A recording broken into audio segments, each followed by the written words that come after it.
Morning, friends. Welcome back. Today I am going to be starting my first round of seeds, and we are going to be talking about soil blocking. It has been a little while since my last video. I was sick for over a week, and then my grandfather passed away. I feel like I need to address this loss on here because he was such a large part of my life and so important to myself and my family and so many other people. But he was also kind of a driving force behind this channel. He always encouraged me to continue with this. And you've seen him flying around on his golf cart if you've been with me for any length of time. I've talked about him multiple times. You know, we were a team. I've just been kind of floating around the past couple days, not really knowing what to do. But one thing I know that I can do that's going to help move me forward is start some seeds. My pap would not want me to waste my whole season being sad. So I am going to start on that today and just going to do the best I can. First of all, if you are not familiar with the concept of soil blocking, it is a way to start seeds without the use of plug trays. It reduces the amount of plastic that we use. It allows for fast growth and healthy roots. And for me, most importantly, and I think for a lot of home growers, it really allows you to grow a lot of seedlings in a much smaller space than you would need if you were using plug trays. To get good blocks, since there's no container holding these blocks together, you need a good, firm, uniform mix. So, and also you need the tool. This is the one I use the most. These are 3/4 inch blocks. You put this down in the mix, wiggle it around a little bit.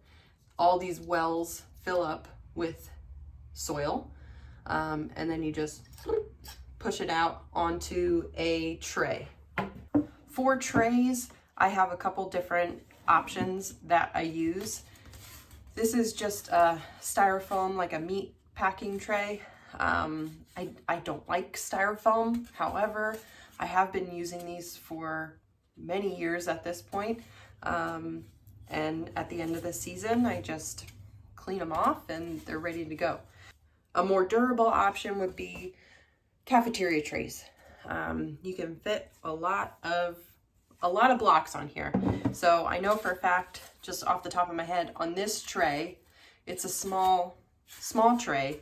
I can fit 60 blocks on here. So I can start 60 plants on this tiny little tray. Now that we know about the tools, let's talk about the mix. You can buy this mix already ready. You just add water and make your blocks and that's it. I've purchased that from the Gardener's Workshop. But I just found to do the volume that I wanted to do, it wasn't cost effective for me to buy the mix that was already made.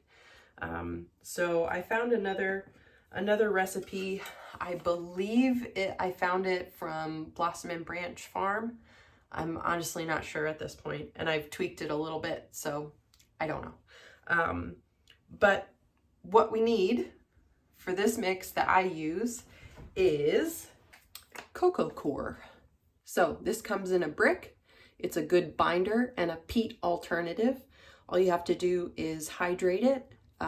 I broke off a piece of the compressed brick. I get it in 5 or 10 pound bricks.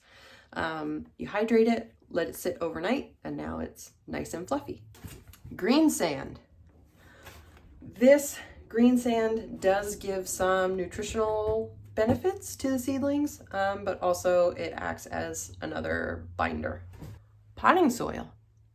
You can use whatever kind of potting soil your little heart desires. I use Pro Mix, and that is never going to change. So, the coconut coir, the greensand, and the potting soil is our base. Those are the three things that I must have in this mix. I have two things that are optional, but I always add in because why not? Mycorrhizae, I think I'm saying that right. I don't know. It allows the plants to more easily uptake the nutrition that is in the soil. I use this in my mix. There is some already in my Pro Mix, but I add a little bit more.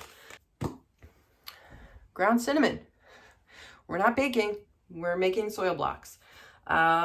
Cinnamon is a natural antifungal. So if you've ever started seedlings and they get that kind of green, mossy junk on them, the cinnamon will help. And it smells good. All right, we have all our components. We're ready to make our mix. First thing we need is 4 parts of potting soil.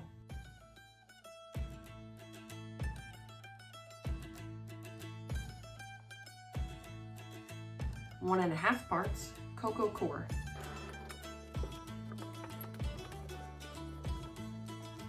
It doesn't have to be perfect, and if you're looking for very exact anything, this is probably not the channel for you. 1/2 part greensand.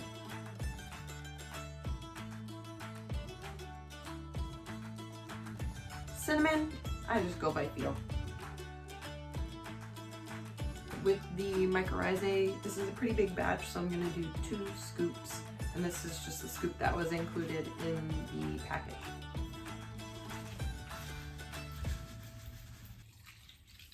I know I'm going to need at least 1 part of water, so that's why I'm putting it all in, but from then on I'm going to add water very slowly until I get the right consistency. Okay, now we mix.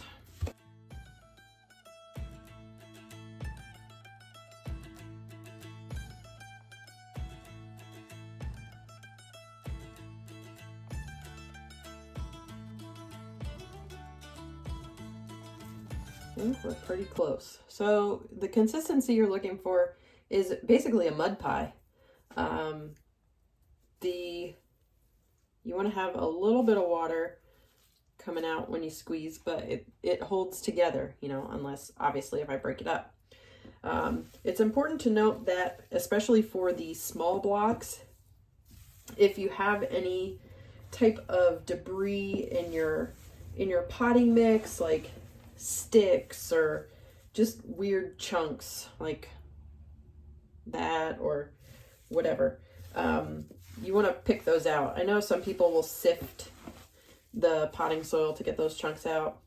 I don't feel the need to do that, especially with the Pro Mix, but if you're just using some random potting mix, you may find the need to sift that material. I've got my little tool here, so we're gonna push it down.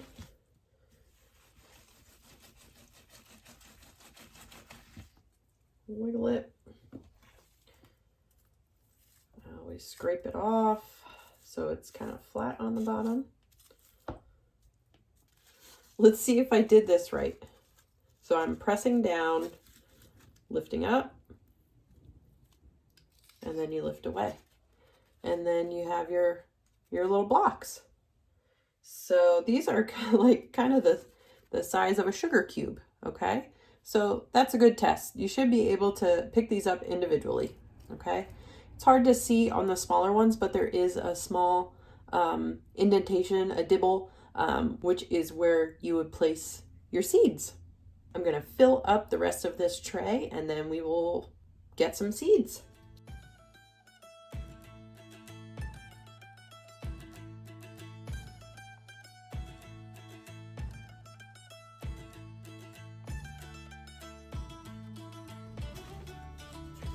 Okay, brownies are ready.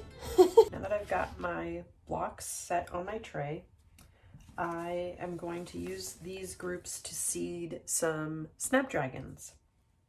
I have three different kinds, three different varieties that I am seeding today. And these are some of the earlier groups. I have a Costa mix, Potomac mix, and Madam Butterfly. Before I even get any of my seeds in these blocks, I like to use painter's tape to label each group of blocks so I know exactly what I've got going on here, because you're gonna forget. Even if you think, I'm gonna remember that. Yeah, I put them in alphabetical order. You're not gonna remember. If you're not familiar with snapdragon seeds, they are extremely tiny, and that is one of the main reasons I use the small blocks for these. Basically, if the size of the seed will fit in this little dibble, I use the small blocks. I do have a larger blocker, which it gives you I want to say 2-inch blocks. I've never used this. I've had it for a few years and I've never felt the need to use it. But I am gonna do some experiments this year.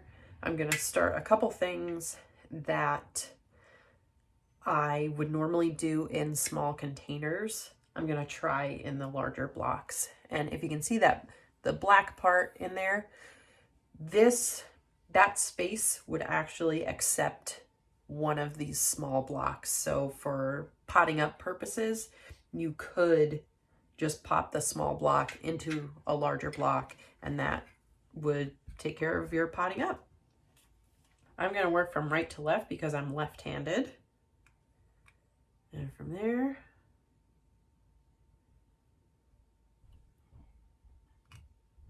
wet your toothpick a little bit. And get them in there. It's okay if there's more than one seed. You can always thin them later. You're generally not going to get 100% germination, so if I have the seeds available, I always over sow just a little bit.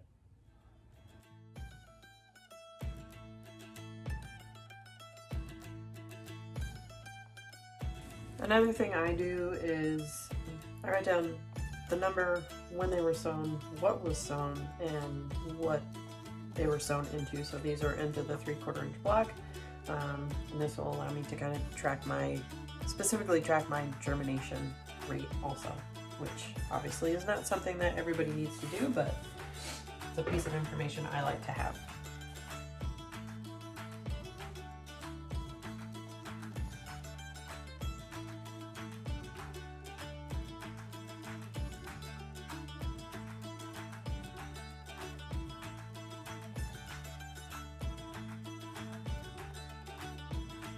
With soil blocking for seeds that like light to germinate, you can just kind of push those seeds down in and then you're done.